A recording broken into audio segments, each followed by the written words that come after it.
Assalamualaikum teman-teman. Hari ini kita akan membahas tentang 4 dimensi pengetahuan tentang taubat berdasarkan taksonomi Bloom yang sudah direvisi.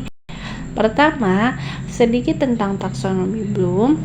Taksonomi Bloom adalah kerangka yang digunakan untuk menyusun tujuan pembelajaran, mulai dari yang sederhana sampai yang kompleks.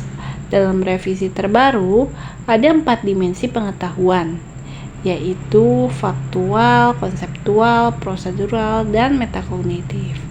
Untuk mengetahui lebih lanjutnya, mari simak ya teman-teman. Baik, yang pertama kita akan membahas dimensi pengetahuan faktual tentang taubat. Nah, pengetahuan faktual adalah pengetahuan yang terdiri dari pengetahuan tentang istilah dan pengetahuan tentang detail-detail tertentu. Nah, pengetahuan dari taubat ialah taubat secara bahasa berarti kembali, yaitu kembali dari dosa menuju ketaatan kepada Allah. Secara istilah, taubat adalah meninggalkan dosa karena takut kepada Allah, menyesali perbuatan maksiat, bertekad kuat tidak mengulangi, dan memperbaiki amal. Selain itu juga, taubat merupakan perintah Allah bagi setiap muslim yang melakukan dosa dan wajib dilakukan segera setelah bermaksiat. Nah, yang kedua ialah dimensi pengetahuan konseptual tentang taubat. Pengetahuan konseptual merupakan pemahaman tentang konsep-konsep, prinsip-prinsip, dan teori yang lebih abstrak. Taubat secara konseptual adalah tindakan kembali kepada Allah Subhanahu wa Ta'ala setelah melakukan dosa dan kesalahan.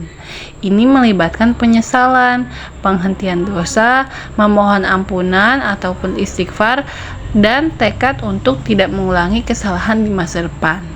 Konsep taubat ini memiliki berbagai aspek, termasuk penyesalan, istighfar, dan tekad untuk tidak mengulangi kesalahan. Yang ketiga, dimensi pengetahuan prosedural tentang taubat.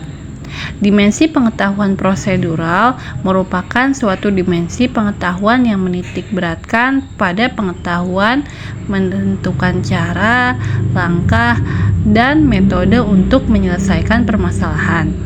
Pengetahuan prosedural adalah pengetahuan yang terkait dengan bagaimana, knowledge of how, melakukan sesuatu, semacam kaifiat dalam istilah fikih. Berikut prosedur taubat menurut para ulama. Pertama, menyesali dosa yang telah dilakukan. Yang kedua, meninggalkan perbuatan dosa tersebut. Yang ketiga, bertekad kuat untuk tidak mengulangi dosa itu lagi. Yang keempat, memohon ampun kepada Allah ataupun beristighfar. Dan yang terakhir, jika dosa berkaitan dengan hak manusia, maka harus mengembalikan hak atau meminta maaf kepada yang bersangkutan. Nah, yang terakhir, dimensi pengetahuan metakognitif tentang taubat. Pengetahuan metakognitif merupakan kesadaran diri tentang proses berpikir dan bagaimana cara kerjanya, serta kemampuan untuk menggunakan pengetahuan tersebut untuk mengontrol dan meningkatkan proses berpikir. Pengetahuan metakognitif tentang taubat yakni: pertama, seseorang harus sadar bahwa taubat adalah kebutuhan spiritual dan bentuk pengakuan atas kelemahan diri di hadapan Allah. Yang kedua, memahami bahwa taubat tidak hanya soal ucapan, tetapi butuh kesadaran mendalam, kejujuran, dan perubahan perilaku nyata. Dan yang ketiga, menyadari bahwa taubat adalah proses berkelanjutan, bukan sekali selesai, dan setiap saat harus siap memperbaiki diri jika terjatuh dalam dosa lagi. Intinya, maksud dari yang ketiga itu, setelah kita bertaubat, kedepannya kita harus ada janji nih pada diri sendiri supaya tidak melakukannya lagi dosa tersebut gitu loh. Jadi jangan hanya bertaubat di hari itu tidak mengulanginya lagi, tetapi di hari kedepannya malah mengulangi dosa itu lagi. Jangan ya teman-teman, walaupun lupa, tetapi untuk mencegahnya diusahakan mengingat kesalahan tersebut atau dosa tersebut supaya tidak terulangi lagi.